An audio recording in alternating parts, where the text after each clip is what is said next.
When I was asked to actually do this, to moderate this session and look at the title of the session, The Benefits and Costs of State Control, I was thinking that we would have been filled with all sorts of information about the Northern Territory intervention before today, because I thought this session was going to be about, I suppose, a bit of a reflection on the effects of intervention on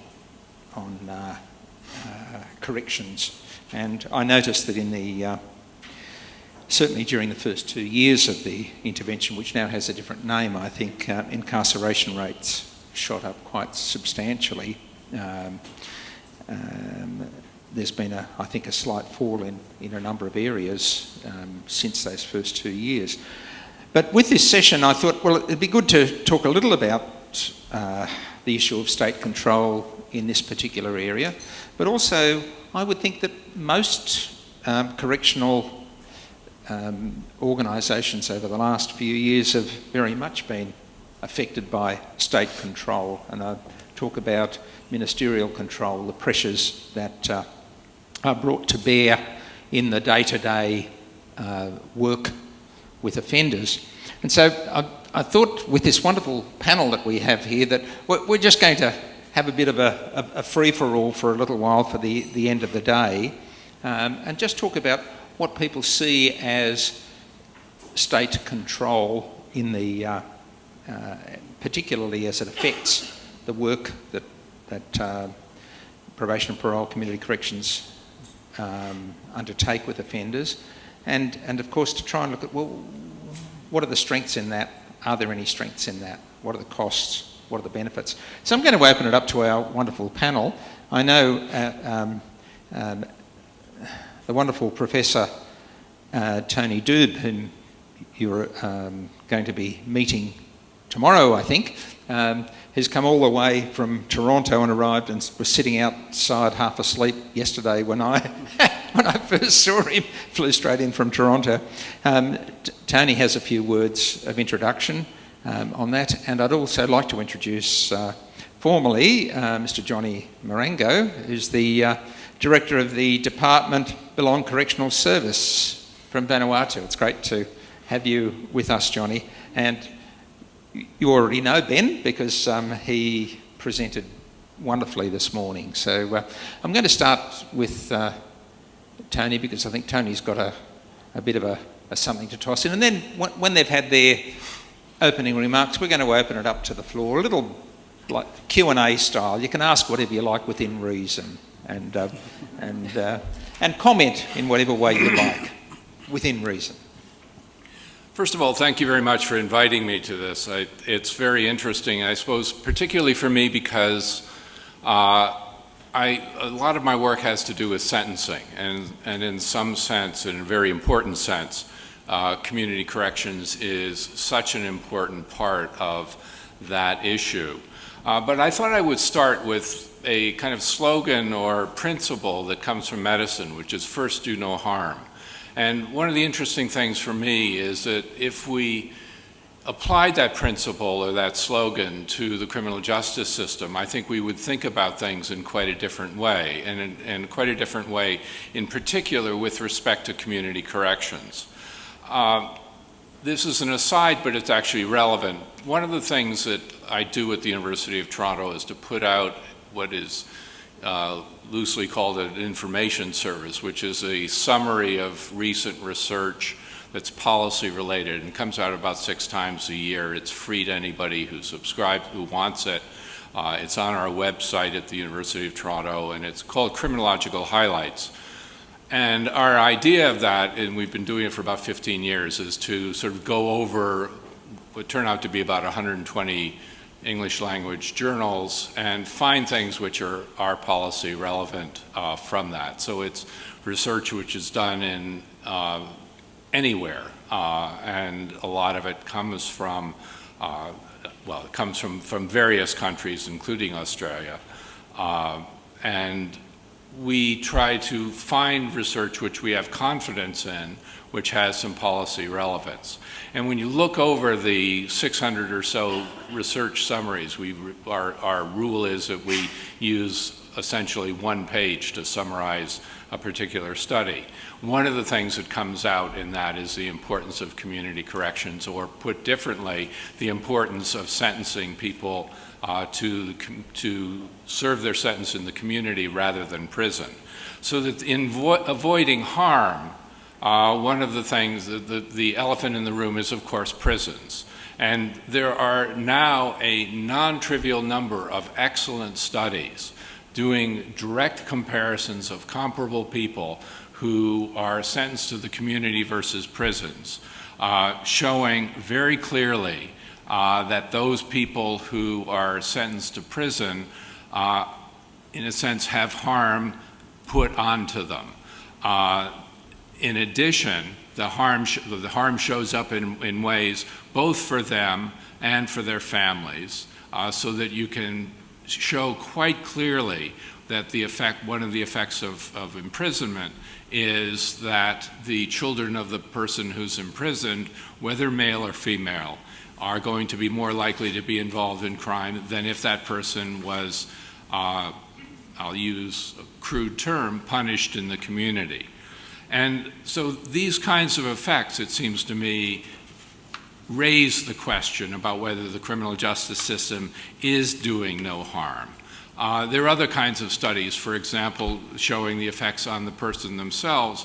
One of my favorites is a study of drug offenders in a city in the United States, in which somebody noticed that this was a wonderful place to do an essentially randomized control experiment, because cases were randomly assigned to judges who differed dramatically in how punishing they were, the proportion of people sent to prison, and if sent to prison for how long. So some people had the good luck to get somebody who was more likely to be sentencing them to a sanction involving community, and some got prison sentences. Those who got prison sentences were more likely to reoffend. If you look at the research, again, if you were to go to our website and look at the research that's been published on general deterrence, for example, you notice quite clearly that there's no cost on the sort of general deterrent impact of sentencing, of sending people into the community. We've seen that there's benefits, there's no cost in terms of general deterrence.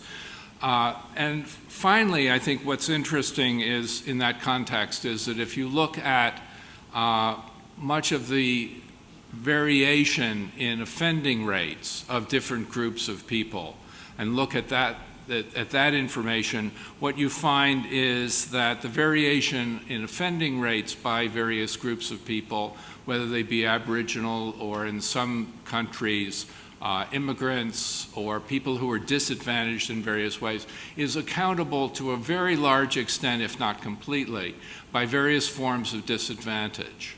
And so that in some sense, crime itself, on the one hand, isn't as much of and the difference between groups or among groups isn't much of a surprise. But it also suggests that one of the things that we may be doing may be creating these additional kinds of problems. So that in a sense, what this does is it opens up room, such as we heard this morning from the minister in charge of corrections in Northern Territories, that it opens up room for flexibility and for some thoughtfulness about how we respond to offenders in our communities. The other part of that, which again, if you look at the last 15 years of research, which we've been doing as part of this responsibility for this project that we've been doing, that the public acceptability of community corrections depends to a large extent on how community corrections is described. So if it's described in terms of what the actual cases involve rather than categories of offenses, if it's described as the alternative in terms of cost, if it's described in terms of reminding people that most people end up in the community at the end of the sentence, no matter what. Community corrections becomes much more acceptable to members of the public. The public is concerned about community corrections in terms of the integrity of it, whether sentences are actually carried out. But again, looking at these things, it gives enormous room to, for people to be treated in the community. And I guess my starting point in thinking about, the benefits of state control is this issue that certainly at a minimum we should be trying to do the least possible harm and perhaps some good as well. Thank you. So I guess that one of the areas perhaps you might be suggesting then is for proponents of community-based corrections to get far more on the front foot in terms of spreading information, passing on the research, rather than being reactive and allowing itself to be directed by politicians who are often being reactive to negative press, etc. Did you want to add something to that, Ben, or take it off in a different direction? I think I'll take it in a similar direction. I just have to give a quick disclaimer that all the opinions I'm expressing are mine and not as a public servant, as an employee of the Northern Territory Government. I'd like to begin by just telling two quick funny stories really that arose out of the intervention before moving on to some more serious substantive matters. One is in relation to the gap. For those of you who aren't from Alice Springs, you may or may not know that the pass that you drove through from the airport is known as the Gap. So when the intervention started, there was a lot of talk about closing the gap. And we had a lot of people from remote communities coming to us very confused saying, so can they at least wait till we get back into Alice Springs before they close the gap? On another similar note, one of our interpreters, and I should say in the first 9 months of the intervention, no interpreters were used. So think about the communication barriers that were going on there. When interpreters did start to be used, at a community meeting where the intervention policy plan was being put forward and discussed, the interpreter hadn't been given a briefing. They were pulled in, handed the speaking notes, and then the speaker stood up, the Commonwealth Government speaker stood up and started speaking. And it didn't take very long before the interpreter, who was also a senior person within his community, ripped up the speaking notes and said, "This is rubbish," and walked off from that community meeting just because he was so shocked. It was the first time he'd heard that message. The practical application for all of us, obviously, is brief your interpreter so that they can opt out. I think what the professor has said frames very nicely a discussion about state intervention and state control. One of the things that the review of the intervention in 2009 that was conducted under the incoming Labor government identified very clearly was the amount of angst and frustration at the lack of consultation, and linked closely to that was the sense of loss of control. And I think that's a really crucial concept in this space. In public health, there's very clear research indicating that a sense of loss of control leads to negative health outcomes. I've seen some small pieces of research that indicate very similar things in the criminal justice system, and I'd love to hear from the professor if he's aware of more research in that area. But basically the idea that when you feel like you have no control over your life, you are far more at risk or far more likely to engage in offending behaviour. And I think when you have a large-scale intervention type program, that is one of the harms that comes out of it, is a widespread sense of loss of control, and you then have the flow-on effects of that. For me, there's a few frameworks as to how you can think about it. One, and I realise it probably sounds slightly simplistic, but the idea that the ends doesn't justify the means.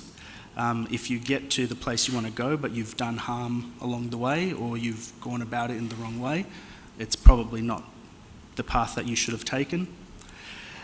Particularly when, in the territory context, we're dealing with already traumatised communities, not just traumatised individuals, but traumatised communities. The harms that I think came out of it on a widespread basis were very, very significant.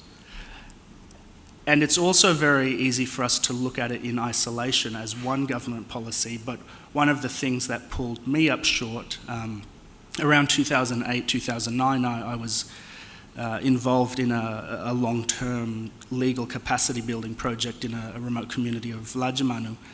And as I was talking through issues over a period of time, one of the things that struck me from the way the participants were talking about things was I realised that this was just one more on top of many things. We often look at it in isolation as there was this package of legislation, 5 pieces of legislation. It dealt with income management, it dealt with traditional law, it dealt with a whole raft of things. From what was being told to me, the list started back in the 30s and 40s. And every 5 years there was a different policy, a different change that took control away. People would just feel like they were getting their heads around this new reality, and then there would be another one. And so everything about what was coming through from the intervention was in the context of every 5 years we've had another policy decision that has taken control out of our hands. And the practical effects that I saw as a criminal lawyer and as somebody working in that legal capacity building space was a very strong decreased motivation for people to be involved in dispute resolution within their own community. The sense that it's out of my hands, there's nothing I can do anyway, or if I do start to do something, it will get taken off of me, somebody will tell me that I'm not allowed to do that, there'll be a change in policy direction, I'm just not going to try anymore because I don't have any control over the outcomes that I'll experience. And so a lot of people who had been doing a lot of good work, people, elders in various communities, expressed very much this sense, why keep trying? The control's been taken out of our hands. And I think that's a very important thing to factor in, even down to an individual casework basis, is the orders that we're making, the things that we're asking people to do, the sentences that I'm recommending as a solicitor.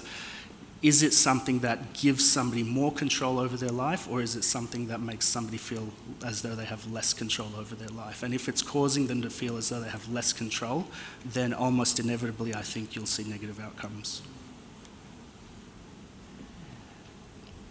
Johnny, from your perspective as the head of a relatively new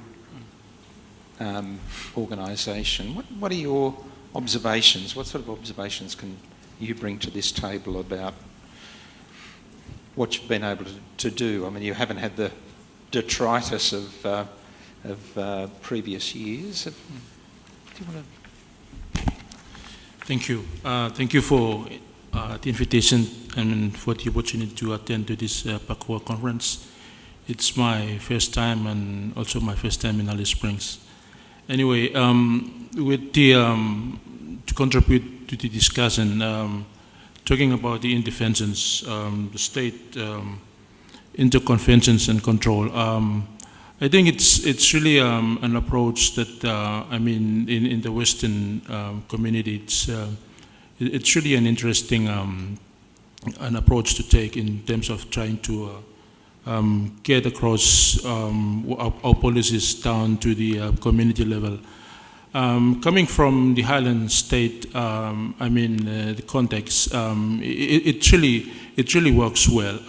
But also, on the other hand, there's other, cultural issues that needs to be addressed also when addressing these kinds of policies and all that.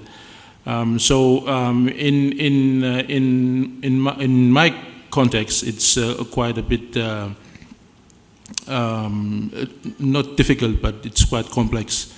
With this idea of the community probation work, we've just started since 2006. It's a new shift, a new way of thinking and how to address the offense in the communities. When it was first introduced, the communities were not really aware about this. It's like a big elephant. And 7 years down the track now, we start realizing, the importance and its relevance into our culture.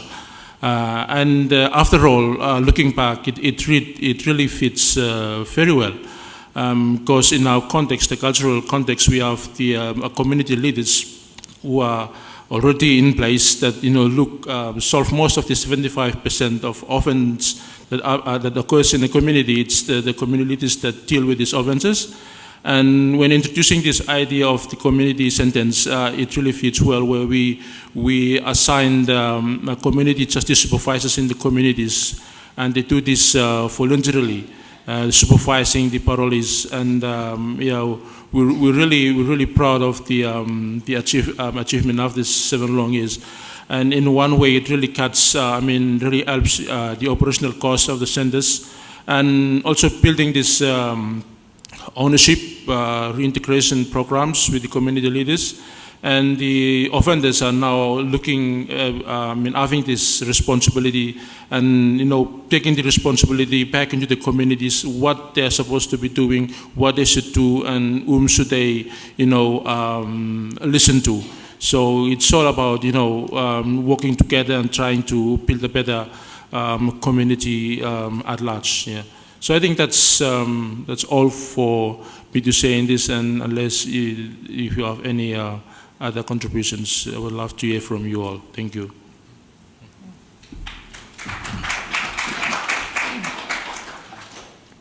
Thank you very much to all 3 of our panellists for your opening remarks. I'd like to open the floor up to comments, question, discussion.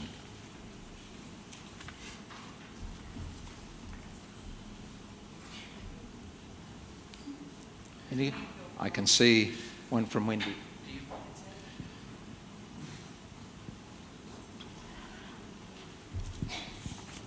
Hi guys. I think I'm wondering the impact on the cultural context. If we're operating from a top-down, what's been noticed within cultures that have experienced the consequences of those top-down decisions?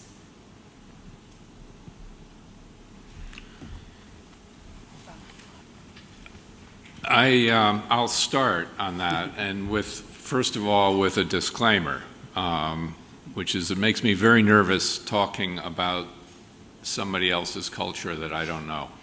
And so having said that, I'll then do it.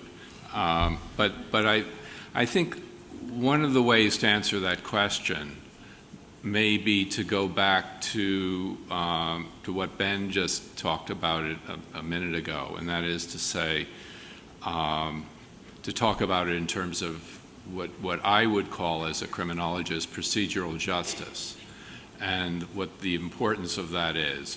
But there are really 2 parts of it, going, in terms of the top-down issue. My starting point, again, would be a research question or research findings, which is that we now know that the community itself is very important, above and beyond the characteristics of the people who live in that community, so that there's something about a functioning community that is above and beyond the individual characteristics of the people in it. And that if you do something which destroys that community, which quite frankly, larger or higher levels of state control are very good at, they're probably better at destroying than building, then I think you have trouble. and you have trouble in a variety of different ways, and those variety of different ways end up being visible because of crime. So that what you can do is what you can do by destroying communities is clearly making things worse. But the other part of it has to do with what Ben sort of hypothesized, and he was absolutely clearly right, in terms of the importance of procedural justice, because the criminologists who talk about procedural justice talk about it in terms of people feeling that they're being listened to, people feeling that their point of views are being considered, feeling that the process is fair, and that there's some sort of equitable treatment. And what you find in that is that the effects, and the effects of it also come out in terms of subsequent criminal activity, is that people who don't feel that they've been treated with procedural fairness are more likely to be involved in crime subsequently. But in addition, what's important is that procedural justice is quite independent of the consequences to that person. So people can understand what their sentence is and what the consequences are, and can accept that much easier if they feel that they've been listened to, that their point of view has been considered, and so on. So that I guess the worry is, when you do have this top-down decision that seems to come out of the blue, as you're saying, every 5 years or so, and there's some new set of things, you say, well, what is this all about? And I'm supposed to live and behave in a way that is communitarian, but those who are responsible for my community don't seem to be doing the same. That isn't a very good message. I think one of the other things that I've observed in the territory context with a top-down approach is the inability to treat communities as a unique community. It's a one-size-fits-all type of model, and the communities in the territory are incredibly diverse. I spent most of my time originally up in the top end, and then when I started working in central communities, I thought I could walk in and just bring all of my top end knowledge, and I found I really had to start a lot of my learning from scratch, because the diversity is so great, both historical and cultural.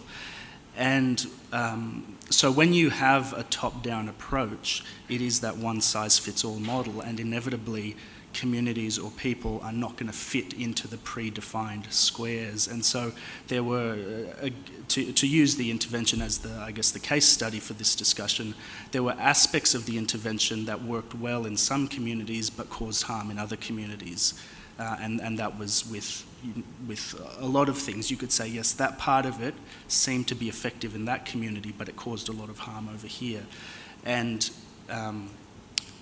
so what was really needed was a community by community, a tailored approach, so that you avoided causing the harms that came with the one-size-fits-all top-down approach. It's interesting. I come from a state where for 10 to 12 years there was an extreme shift in terms of philosophical approach and practical approach to management of people in the criminal justice system, particularly in the correctional system.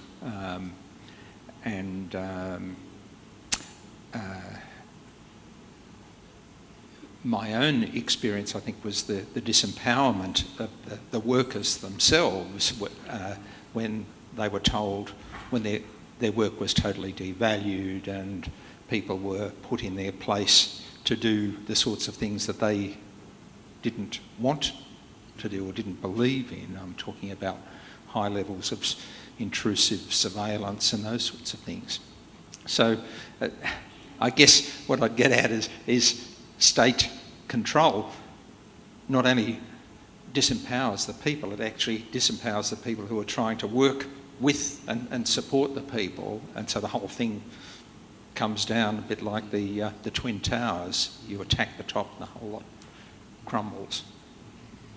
I don't know if anybody wants to disagree with me, anybody from New South Wales wants to disagree with me on that, but That was certainly my view of that period. Are there any other comments?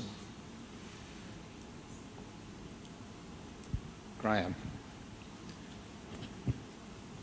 My experiences of the last 7 years is a little bit different because I work in the NPY lands, which is 500,000 square kilometres and about 12,000 people. A little bit of the stuff that you do, Ben, but and we were given a brief initially by the Commonwealth with the backing of the 3 states to run a family violence program, and thankfully I travelled around those lands a lot previously, so they knew of me if they didn't actually know me. So we've actually managed 7 years later to actually not only survive the short-term funding, because at times it got down to 6 months and the longest was initially 3 years, and basically we've actually developed a program that's been accepted because the community have accepted us and have an input into it. And basically we're guests on their land, and we're a mixed bag of lollies of Aboriginal people and white fellas like me. So I think the actual experience of that, for my way of thinking, is that it is possible. And the nice bit for me, I've actually employed through South Australia, but sitting in an NT government office, so I don't actually have political interference.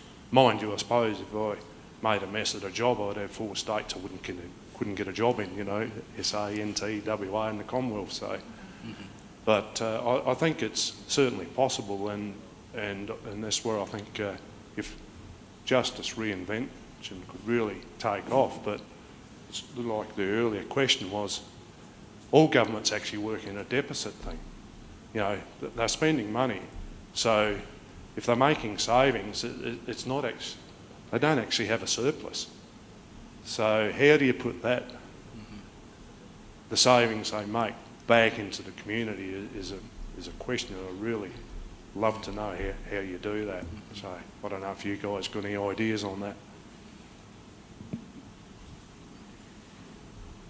I was going to tell the story that I told the panel earlier, and that is some years ago I read about something that happened during the bombings, the British bombing raids on Europe towards the end of the Second World War. There were a lot of the bombers who weren't coming back, and the authorities were quite concerned that so many were heading off on sorties and never returning. And they were trying to work out why. And of course they couldn't ask the people who who were shot out of the air or crashed into the sea. So they had to ask the people who'd actually gotten back. And they asked them, be with you in a sec, they asked them, what is it that you do that if you don't do, you're going to crash into the sea? And I think the sort of things we're talking about today are what are the things that you do that if you don't do, you're going to crash into the sea? And the things that we're talking about is actually building, being part of, enabling,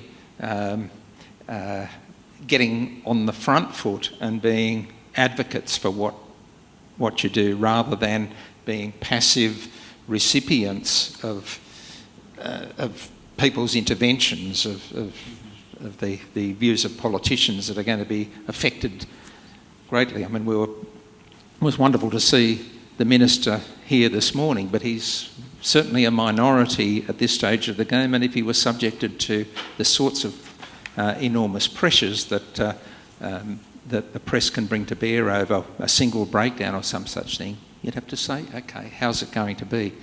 So I noticed, Angela, you've got a question or a comment. Oh, you're just drawing attention to the time. Yes, I know it's 5. I think we were told it was going to finish at 5. So, and I've been watching the time. But are we finishing earlier than 5? It is nearly 5. Yes. So I just was going to hand over for a final comment, and then we're going to finish. Thank you. Final comment from our folks. Well, in terms of the justice reinvestment, it seems to me that there are some experiences that governments where governments have been successful in this. And what they do is that they simultaneously, reallocate. And usually the starting point has to do with imprisonment, because imprisonment is so expensive. And imprisonment in most Western countries takes such a high proportion of the budget directly and indirectly. And so the ones that I've looked at that have been successful have in effect simultaneously taken money from prisons. And they do this in a brutal way, and usually it's by closing prisons.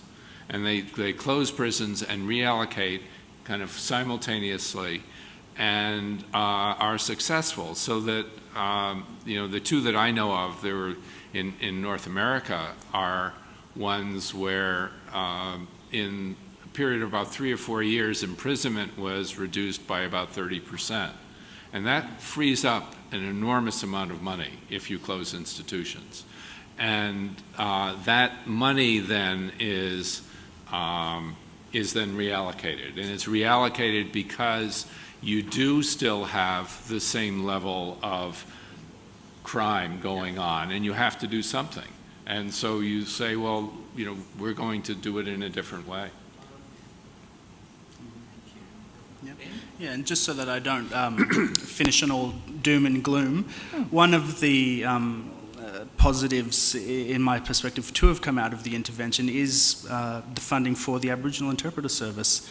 It's almost entirely funded by intervention funding, and it now has 10 years funding, so locked away as a secure thing. So you get the good with the bad, and maybe the lesson is when money is being handed out, you've got to be really quick to agitate and say this is what we need it for. Fantastic. Johnny, do you have any closing just remarks? Last comment on this, the top-down approach. Speaking from my context, I would argue that it's not a one-size-that-fits-all. I mean, with these issues, there needs to be some kind of the consultation and awareness into the people, get them to buy into the policy, into the system of the government. So it's something that it's, on the Western side, it's something that it's, probably straightforward, but in our context, there are some issues that we need to address, especially at the community level before, it gets implemented. Yes. Yeah, thank you. Thank you very much, and thank you so much to our presenters and to our questioners.